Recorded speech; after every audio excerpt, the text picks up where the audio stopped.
नई वीडियो मेरे दूसरे चैनल में मिलेगी आपको, और लाइक कमेंट सब्सक्राइब ज़रूर करना। चैनल पेज पे जाके आप मेरा दूसरा चैनल देख सकते हैं और सब्सक्राइब करें। आर्य लताओं की रस्सी के सहारे मोहिनी के पास जाने लगा। तभी मोहिनी का एक हाथ छूट गया और वो चीख पड़ी। इससे पहले मोहिनी का दूसरा हाथ भी छूट जाता, आर्य ने तुरंत दूसरा हाथ पकड़ लिया और मोहिनी को ऊपर खींचने लगा। आर्य ने मोहिनी से कहा, मोहिनी, दूसरे हाथ से भी मुझे पकड़ लो, मैं तुम्हें गिरने नहीं दूंगा। मोहिनी ने आर्य की पीठ को पकड़ा और फिर आर्य पहाड़ी के ऊपर सरकने लगा। जब आर्य पहाड़ी पर पहुंच गया तो आर्य ने मोहिनी को पहले खड़े होने को कहा और फिर मुश्किल से वो वापस पहाड़ी के ऊपर आया। मोहिनी पसीने से तरबतर हो चुकी थी और वो तुरंत आर्य का सहारा लेते हुए उसे पकड़कर गिर गई। इस वक्त मोहिनी का सिर आर्य के दिल पर था और उसकी आंखें बंद थीं, पर वो आर्य के दिल की धड़कनों की आवाज सुन पा रही थी। आर्य ने तुरंत पूछा, मोहिनी, तुम ठीक तो हो ना? देखो, मैंने तुम्हें बचा लिया, गिरने नहीं दिया। 2 मिनट तक तो मोहिनी ने कुछ नहीं कहा, पर जब 2 मिनट बाद वो कुछ ठीक महसूस करने लगी तो उसने धीरे से कहा, आर्य, मैं ठीक हूं, तुम्हारा बहुत बहुत शुक्रिया। तुमने मुझे बचा लिया और ये भी बता दिया कि तुम भी मुझसे प्यार करते हो। आर्य ने जैसे ही प्यार शब्द दोबारा सुना, वो तुरंत मोहिनी को दूर हटाने लगा और उठकर बैठ गया। आर्य ने तुरंत पूछा, तो ये सब जो हुआ ये तुमने ही किया था, ताकि तुम ये जान पाओ कि मैं तुमसे प्यार करता हूं या नहीं? मोहिनी ने धीरे से कहा, नहीं आर्य, ये सब मैंने नहीं किया, पर ये सब मेरी वजह से ही हुआ है। जब मैं 10 वर्ष की थी तभी एक बाबा ने मेरा हाथ देखा था और उन्होंने मुझसे कहा था, मैं जब अपने प्यार से मिलूंगी तो ऐसा ही कोई हादसा होगा और तभी मुझे मेरा सच्चा प्यार मिल जाएगा। मोहिनी फिर खड़ी हुई और कहने लगी, आर्य, उस वक्त तो मुझे भी ऐसी बातों पर यकीन नहीं हुआ, पर मैं तुमसे सच्चा प्यार करती हूँ और अभी जो कुछ हुआ उसके बाद से मुझे लग रहा है कि वो बाबा सही कह रहे थे। आर्य, तुम भी मुझसे प्यार करते हो और तुम ही मेरा सच्चा प्यार हो। आर्य जल्दी से खड़ा हुआ और कहने लगा, पर मैंने जो किया वो तो इंसानियत के नाते किया। अगर तुम्हारी जगह कोई और लड़की भी होती तो मैं यही सब करता। मैं जानबूझकर तो किसी को इस तरह मरने नहीं दे सकता ना। और मैं तो तुमसे आज ही मिला हूं, मुझे तुमसे ना तो प्यार है और ना ही हो सकता है। मोहिनी ने तुरंत कहा, ठीक है, तुम्हें मेरी बातों पर यकीन नहीं है ना, मत करो। वैसे भी सच्चा प्यार जबरदस्ती नहीं हो सकता। अब मैं तुमसे तभी मिलूंगी जब मेरी यादें और मेरी बातें तुम्हें बेचैन कर देंगी और तुम खुद मुझसे मिलना चाहोगे। इतना कहकर मोहिनी तुरंत उड़ने लगी और आर्य की नजरों से ओझल हो गई। आर्य अपने आप में कहने लगा, मैंने जो किया वो तो सिर्फ इंसानियत के नाते किया। मेरे दिल में मोहिनी को लेकर कोई प्रेम भाव नहीं है। मैं भला उससे क्यों मिलने को बेचैन होऊंगा? पहले तो मुझे लगा था कि हम दोस्त बन सकते हैं, पर अब मुझे भी लगता है हमारी पहली मुलाकात ही आखिरी मुलाकात होगी। आर्य ने तुरंत जीवन को आवाज लगाई और आर्य के बुलाने पर कुछ ही सेकंड में जीवन शेर की पीठ पर बैठा आर्य के पास आ गया। जीवन ने आर्य से कहा, मालिक, आपने एक लड़की के लिए मुझे दूर भेज दिया। आपने बहुत गलत किया और मैं आपसे बहुत नाराज हूं। आप मुझे किसी और को दे रहे थे, उस बात के लिए भी मुझे आप पर बहुत गुस्सा आ रहा है। आर्य ने शेर की पीठ पर से जीवन को हाथ में उठा लिया और कहा, तो तुम मुझे छोड़कर किसी और का गाल कैसे चाट रहे थे? तुमने जो किया क्या वो ठीक था? जीवन अपनी गोल गोल आंखों से आर्य को घूरने लगा और कहने लगा, तो आप ही मुझे हमेशा डांटते हो, मैं आपके गाल चाट जाता हूं ये कहकर।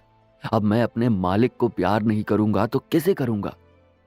आर्य ने मुंह बनाकर कहा, ये अच्छा तरीका है तुम्हारे प्यार जताने का, पर खबरदार जो तुमने किसी और के गालों को चाटा तो। जीवन ने भी तुरंत कहा, तो आप भी आगे से मुझे किसी और को देने की बात नहीं करोगे, वरना मैं गुस्सा हो जाऊंगा और सच में किसी और के पास चला जाऊंगा। आर्य और जीवन दोनों एक दूसरे से बहुत प्यार करते थे। आर्य को जीवन की चाटने वाली हरकत बिल्कुल पसंद नहीं आती थी और वो जीवन को राजकुमारी अमृता के गाल चाटते देख नाराज हो गया था और जीवन को भी आर्य की बात बुरी लगी थी। आर्य ने जब नाराजगी में कहा जीवन को अमृता रख सकती है तो जीवन को बहुत गुस्सा आ रहा था, इसलिए अब वो अपनी बात कह रहा था। फिर आर्य शेर पर बैठा और वापस अपने आंगन की ओर चला गया। आंगन में पहुंचकर आर्य ने समय बर्बाद नहीं किया और अपने कमरे में जाकर एक तकनीक को सीखने लगा। आर्य ने एक उंगली से खून की बूंद निकाली और एक तकनीक के बोर्ड पर गिराई। तुरंत बोर्ड पर लिखी तकनीक आर्य के मस्तिष्क में प्रवेश कर गई और आर्य को सारी विधि ज्ञात हो चुकी थी। आर्य ने तुरंत कहा, अब मुझे इस विधि को अपनाना होगा और जल्दी से इस तकनीक को सीखना होगा।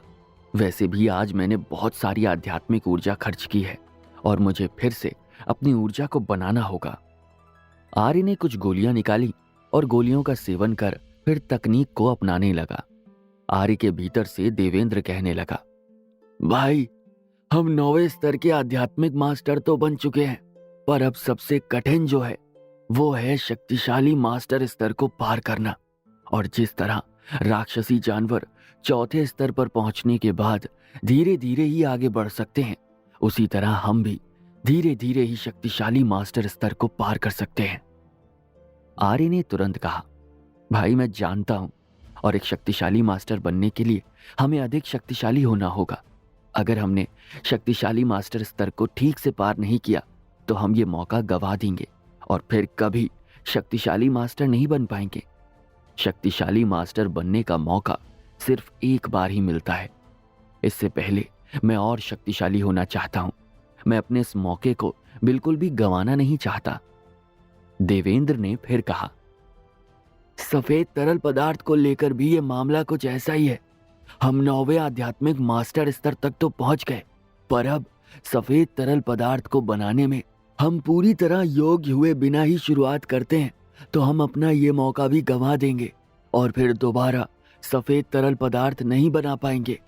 पर एक बार हमने सफेद तरल पदार्थ बना लिया तो हमारे आगे कई मौके आएंगे, इसलिए हमें पूरी योग्यता के साथ ही सफेद तरल पदार्थ को बनाने की पहल करनी होगी। आर्य ने कुछ उदास आवाज में कहा, भाई शक्तिशाली मास्टर स्तर पर पहुंचना और सफेद तरल पदार्थ को बनाना हमारे आगे सबसे बड़ी चुनौती की तरह है। नाना साहेब ने मुझसे कहा था, ये योद्धाओं की बहुत बड़ी परीक्षा होती है जिसमें योद्धाओं को अपने आप से लड़ना होता है। अगर हम जरा सी भी चूक कर गए तो हम विफल हो जाएंगे। इसीलिए मैं चाहता हूं कल हम असाधारण खजाने के क्षेत्र में जाएं और वहां से कुछ तकनीकें प्राप्त करें जो कि खजानों से कम नहीं है। शायद वहां जाकर हमारा डर कुछ कम हो जाए और फिर हम अपनी ये परीक्षा देने के लिए पूरी तरह से योग्य हो जाएं। इतना कहकर आर्य ने ध्यान शुरू किया और फिर उस विधि को अपनाने लगा जो कुछ देर पहले ही उसके मस्तिष्क में प्रवेश कर गई थी। विधि को अपनाते हुए धीरे धीरे आर्य उस तकनीक को सीखने लगा और फिर पूरी रात उसने ध्यान किया। जब रात का घोर अंधेरा दिन के उजाले में बदल गया तो आर्य ने अपनी आंखें खोली और कहने लगा, मैंने बवंडर बनाने की तकनीक को सीख लिया है और मैं अब से बवंडर का गोला बना सकता हूं। आर्य फिर कमरे से बाहर आया और जीवन कहने लगा, सुप्रभात मालिक। आर्य मुस्कुराया और जीवन को हाथ में उठाकर कहने लगा, जब से तुम बोलना सीखे हो तब से मुझे अच्छा लग रहा है। अब कोई भी बात हो हम सीधा बात कर सकते हैं। फिर आर्य ने शेर से कहा, शेर जल्दी से असाधारण खजाने के क्षेत्र की ओर ले चलो।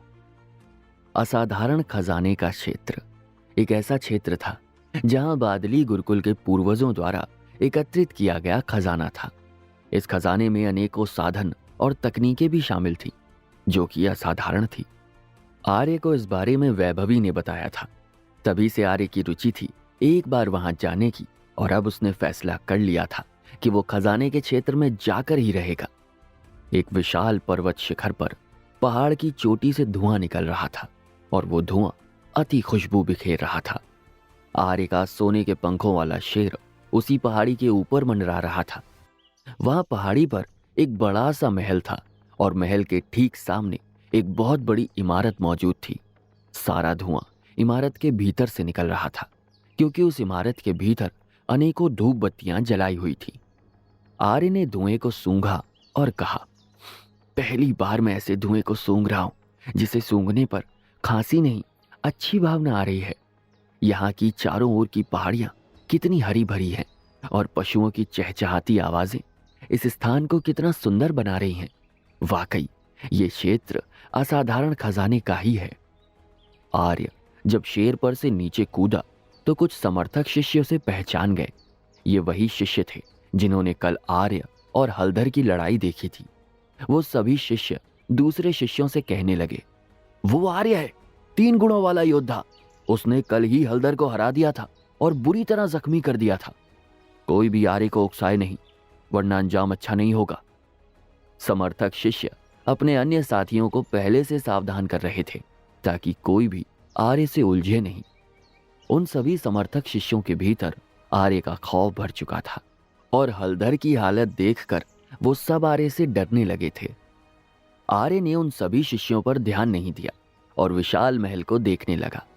विशाल महल के ऊपर 3 बड़े बड़े सोने के खंबे बने थे जो कि बहुत चमक रहे थे। आर्य ने एक नजर उन खंभों पर डाली और फिर महल के भीतर जाने लगा। आर्य का शेर ऊपर हवा में ही था और जीवन आर्य के कंधे पर था। महल के मुख्य द्वार पर एक बूढ़ा खड़ा था जो कि रक्षक था। बूढ़े रक्षक ने आर्य से कहा, तो तुम आर्य हो? तुम यहां पहली बार आए हो ना? भीतर जाओ। तुम भीतर जाकर अलग अलग बोर्ड पर लिखी जानकारी पढ़ सकते हो। हर एक बोर्ड पर उतनी ही जानकारी है जितनी सबके लिए जाननी जरूरी है और सभी बोर्ड विशेषज्ञ द्वारा चिन्हित हैं। तुम किसी भी बोर्ड को बाहर नहीं ला सकते, वरना तुम्हें सजा दी जाएगी। आर्य ने तुरंत कहा, धन्यवाद रक्षक जी, मुझे पहले से सब कुछ समझाने के लिए। आर्य फिर महल के भीतर गया और चलते चलते कहने लगा, ये महल भी कितना बड़ा है। कुछ आगे चलने पर आर्य को एक बड़ा सा हॉल नजर आया। आर्य ने देखा हॉल के भीतर कई पत्थर के खंभे थे और हॉल कई क्षेत्रों में बटा हुआ था। हॉल में एक तरफ लाल बोर्ड थे तो दूसरी तरफ हरे बोर्ड थे। लाल और हरे बोर्ड के अलावा पीले, सफेद एवं नीले बोर्ड भी थे। जीवन ने तुरंत आर्य से कहा, मालिक, यहां तो कितने सारे बोर्ड हैं और सभी बोर्ड अलग अलग रंग के हैं, पर हम किसी भी बोर्ड को बाहर नहीं ले जा सकते। आर्य ने भी अलग अलग बोर्डों को देखा और कहा, यह असाधारण खजाने का क्षेत्र है, इसलिए यहाँ अलग अलग बोर्ड तो रहेंगे ही, और हर कोई बोर्ड लेकर चला गया तो सारी तकनीकें और साधन यूं ही महल से बाहर चले जाएंगे ना, इसलिए ऐसे नियम तो जरूरी हैं। क्या आर्य असाधारण तकनीकों की मदद ले पाएगा या यहाँ आकर भी उसे कोई फायदा नहीं होगा? आर्य शक्तिशाली मास्टर स्तर की चुनौती को पार कर पाएगा या वो असफल हो जाएगा? अगर आर्य शक्तिशाली मास्टर बनने में असफल हो गया, क्या वो सिर्फ मास्टर बनकर ही रह जाएगा? आर्य को मोहिनी से प्यार होगा या मोहिनी का दिल टूट जाएगा? आपको क्या लगता है? क्या होंगे इन सभी सवालों के जवाब? कमेंट बॉक्स में कमेंट करके हमें जरूर बताएं और इन सभी सवालों के जवाब जानने के लिए सुनते रहिए आर्य, एक शूरवीर योद्धा, सिर्फ पॉकेट FM पर।